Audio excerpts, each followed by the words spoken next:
Fala meu amigo, minha amiga advogada, neste vídeo nós falamos sobre advocacia com foco em direitos humanos, com a visão de uma advogada penalista, mestre em direitos humanos e políticas públicas, e ela nos conta detalhes de como ela utiliza essa expertise, esse diferencial por ser mestre em direitos humanos na sua advocacia, na prática, no dia a dia.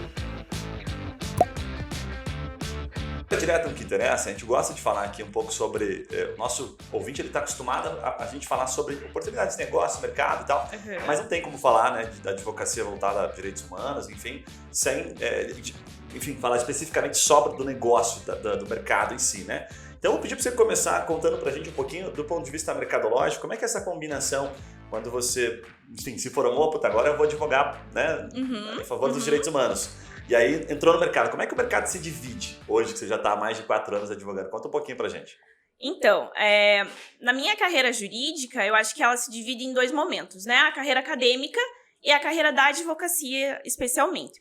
Tudo que a gente aprende na academia é possível implementar na prática da advocacia, e isso é extremamente importante, né? Como vocês viram ali um pouquinho do meu currículo, eu realmente trabalho muito com a questão dos direitos humanos e principalmente relativo ao gênero feminino, né? Então, atualmente, eu tenho duas vertentes aí de trabalho. Na área acadêmica, que eu foco realmente em pesquisas, agora pretendo entrar no doutorado, já fiz o meu mestrado nessa área, e na prática da advocacia, toda a rotina é especializada nos direitos humanos e para privilegiar o gênero feminino. Então, a atuação do escritório Trauchinski Muffoni, ele realmente é voltado para o direito penal econômico. Então você vai pensar, mas como que a gente vai conseguir implementar o gênero feminino, implementar os direitos humanos nessa área em específico? É pelo modo de atendimento. Então, um pouquinho antes a gente estava conversando aqui que realmente, quando chega alguma causa que envolva uma mulher, por exemplo, eu não vou desqualificar essa mulher se ela estiver contra o meu cliente, eu não vou fazer perguntas constrangedoras, por exemplo, com que roupa que você estava, você acabou dando ensejo a essa situação, algo desse tipo.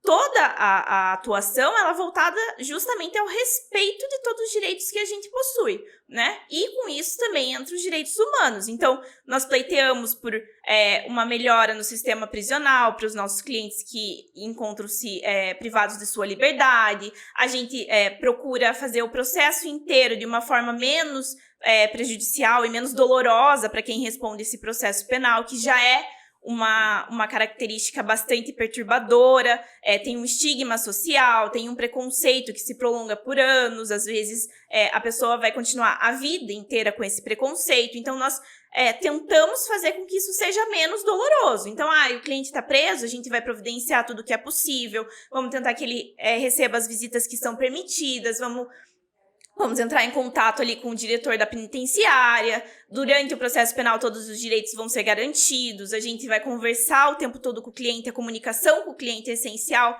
para que ele se sinta seguro. Não adianta a gente realizar um excelente trabalho se o cliente não percebe que a gente está realizando esse excelente trabalho. O cliente, às vezes, ele não vai ler nenhuma petição que você apresentou no processo. Sim. Mas ele vai saber o trabalho que você está desenvolvendo pelo que você vai contar para ele. Claro. Então, apresentei uma defesa de 1000 páginas.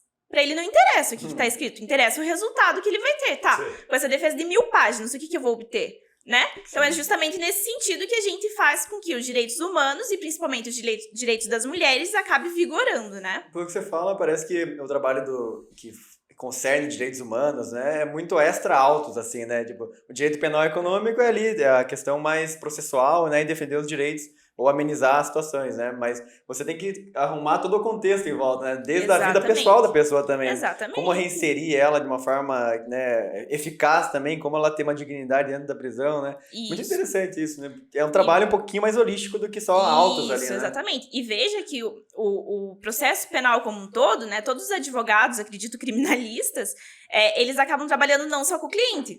Às vezes a família do cliente, ela tá mais preocupada do que a própria pessoa que tá presa. Sofre mais, às vezes. Então, assim, você tem que dar um suporte realmente para a família, atender, explicar o que tá acontecendo, o que vai acontecer, que às vezes o que tá acontecendo, a pessoa tem um controle sobre isso, né? Ela não causa tanta ansiedade, mas o que vai acontecer é algo que a pessoa não tem controle nenhum. Então, cabe ao advogado explicar essa situação, né? E com relação aos direitos humanos também, todas as normas de direitos humanos normalmente têm um viés constitucional, né? E lógico que o viés constitucional, ele ampara todo o processo penal. Mas essas violações constitucionais normalmente são alegadas em sede de tribunais superiores, né? Então, ali o Superior Tribunal de Justiça e o Supremo Tribunal Federal. Então, em recursos que também são ditos como recursos excepcionais, que são o recurso extraordinário e o recurso especial. Então, nessa fase, a gente efetivamente pode usar as previsões de direitos humanos de tratados internacionais, aquelas previstas na Constituição da República, para que o direito do cliente também seja assegurado. Sim. Mas veja que até a gente chegar no STF, já se passaram anos. Sim. Eu não posso ficar aguardando que o processo chegue a esse estágio somente para então aplicar os direitos humanos, né? Deixa eu até te perguntar, assim, vendo você falar, me corrija se eu estiver errado aqui, eu estou pensando como advogado iniciante, assim, né? Uhum. Poxa, me tornei mestre em direitos humanos, enfim, isso me parece que dá um plus no sentido de posicionamento até de mercado. Sim, Fala assim, olha, sim. por mais que você, né, vá preso em uma determinada situação, eu vou te defender em razão de você ter esses direitos. Uhum, Algo com que, certeza. teoricamente, um advogado criminalista tradicional não saberia, ou não entraria. Faz sentido ou não?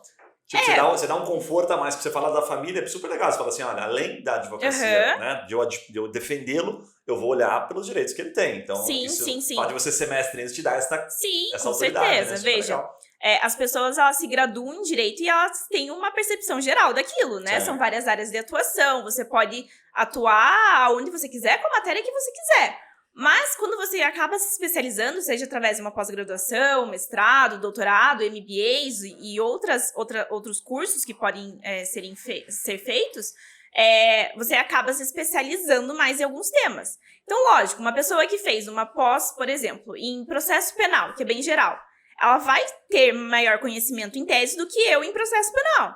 Assim como se eu tenho essa especialização no mestrado em direitos humanos e políticas públicas, eu vou ter um olhar mais voltado aos direitos humanos e às políticas públicas. As políticas públicas, nesse ponto, você fala assim, pode pensar, né? Nossa, ela não se aplica à advocacia. Só que vários dos meus casos eu posso utilizar para aprimorar ou para tentar fazer uma nova política pública.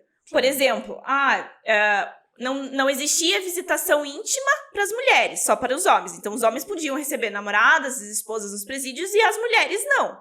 Ou era previsto o direito, mas a penitenciária que a mulher estava abrigada não tinha uma sala específica, um espaço destinado para aquilo. Então, a operacionalização desse direito não era realizada. A partir de casos que alguns outros advogados atenderam essas mulheres e perceberam a necessidade, a visita conjugal ela não é só por uma festa, né? Ela realmente tem uma efetividade de acalmar os ânimos, enfim, e assegurar outros direitos que possam estarem sendo violados. Então, a partir disso, eles propuseram projetos de leis, enfim, e acabou que isso, hoje em dia, é operacionalizado. Isso é uma política pública realizada mediante um caso concreto. É uma linha meio tênue, né? A política pública e os direitos humanos, né? Bem tênue. Olhar o que já existe, em termos de lei, e falar, a política, vou ter que mexer na política pública. É a operacionalização ou o direito não está direitos. sendo cumprido. Já tem a lei, mas o direito está sendo cumprido. Direitos humanos. Depende de muita gente no meio ali, né? Mas uma curiosidade. Como é que é a vida assim, de uma pessoa dentro da prisão que tem um advogado que tem essa especialidade de uma pessoa que está meio, digamos assim, sozinha ou que tem um atendimento muito básico? Você consegue, de fato, mudar a realidade dela, assim, só exigindo coisas que são de direito dela? Sim, com certeza. Essa advocacia que exige várias coisas e é bastante atuante no processo penal é chamada de uma advocacia combativa. O jeito que eu me designo, né? Então, assim, nós não fazemos nada que não é nos permitido. Então, a gente não vai requerer alguma coisa ao diretor da penitenciária ou a gente que está ali que a lei não nos assegure. Mas a gente faz cumprir exatamente a lei. Então, por exemplo, quando você é preso preventivamente, dificilmente você tem direitos a visitas da tua família, exceto do advogado. O advogado pode ir lá quantas vezes quiser. Se quiser passar o dia inteiro conversando, você pode, pela teoria, né, em lei. Lógico que você não vai fazer isso porque vai atrapalhar todo um sistema, mas enfim. Eu tive um cliente que foi preso e a família era de São Paulo. E ele tinha netos pequenos, assim, era uma situação bem constrangedora. E nós conseguimos, evidenciando essa questão dos direitos humanos, que ele recebesse uma visita de 15 minutos só para a família ver que, aparentemente, ele estava bem e para ele falar, olha, eu estou bem. É diferente quando o preso fala que está bem do que o advogado fala, não, olha, eu vi ele hoje e ele está bem. Então, assim, isso estava dentro da lei, só que não estava sendo operacionalizado. Então, um advogado ir lá e falar que quer isso, realmente muda a vida da pessoa. essas pessoas que são atendidas por advogados que não são tão combativos, ou, por exemplo, pela Defensoria Pública, que tem muitos casos, ela não consegue dar essa atenção especial para cada um que ela atende, eles podem estar sendo preteridos de alguns direitos que já estão previstos, E até né? por esse posicionamento deve acontecer a troca, eventualmente, de advogados, né? Tipo, puxa, eu Sim. sei que a Vanessa tem um posicionamento mais combativo, meu advogado não combate nada. Sim, Já me com ajudou lá no começo, certeza, com vou certeza. pedir pra Vanessa. E uma outra curiosidade, sabe? Não sei se você vai para Não, pode perguntar. Porque eu queria entender assim, como que é a atuação de um advogado penalista, vamos dizer assim, focado em direitos humanos, na questão da reinserção assim, de uma pessoa na sociedade. O que de fato você consegue ajudar? Quais são as atuações do advogado especialista nesse âmbito? A partir da condenação de uma pessoa, normalmente se torna público, né? Então, eu trabalho com clientes que eles são pessoas bastante públicas, assim, né? Políticos, grandes empresários. Então, assim, a mídia normalmente tem um interesse em cima dessa pessoa, né? Então, quando sai a condenação, praticamente todo mundo fica sabendo. Então, o advogado, ele atua a partir, por exemplo, de notas para a imprensa, para explicar o que efetivamente aconteceu. Ele pode explicar que aquilo ainda não é uma decisão definitiva, que isso vai para segundo grau de jurisdição, vai para os tribunais superiores. Nós podemos fazer com que, por exemplo, havia uma investigação em andamento de uma menina, realmente uma menina, 20 anos, que foi envolvida por questões que o pai dela praticava, e ela não estava conseguindo emprego por conta dessa questão. Quando as pessoas jogavam o nome dela, elas viam que a menina estava respondendo uma investigação criminal. Dificilmente você vai contratar alguém que responde uma investigação criminal. É isso que os dados apresentam no Brasil hoje. Com certeza. Então, nós solicitamos ao juízo que isso ficasse em sigilo, que quando as partes procurassem, que não fossem as partes do processo, elas procurassem, elas não iam encontrar isso, porque era só uma investigação.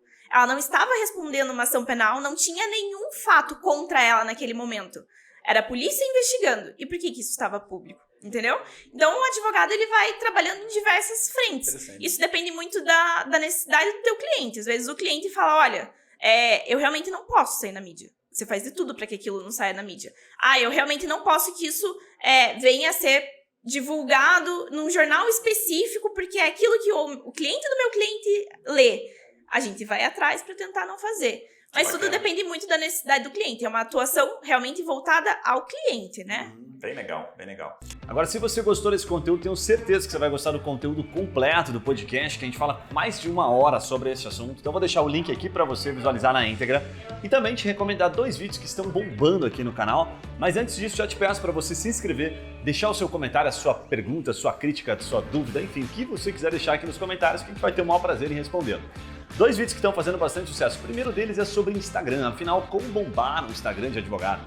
Eu conto alguns detalhes de alguns players que a gente conhece, alguns que a gente também executa aqui. E o segundo é como captar clientes na advocacia. Espero que você goste desses conteúdos. Já sabe, deixa o seu comentário para a gente saber que está fazendo sentido para você. Um abraço e a gente se vê nos próximos vídeos. Valeu!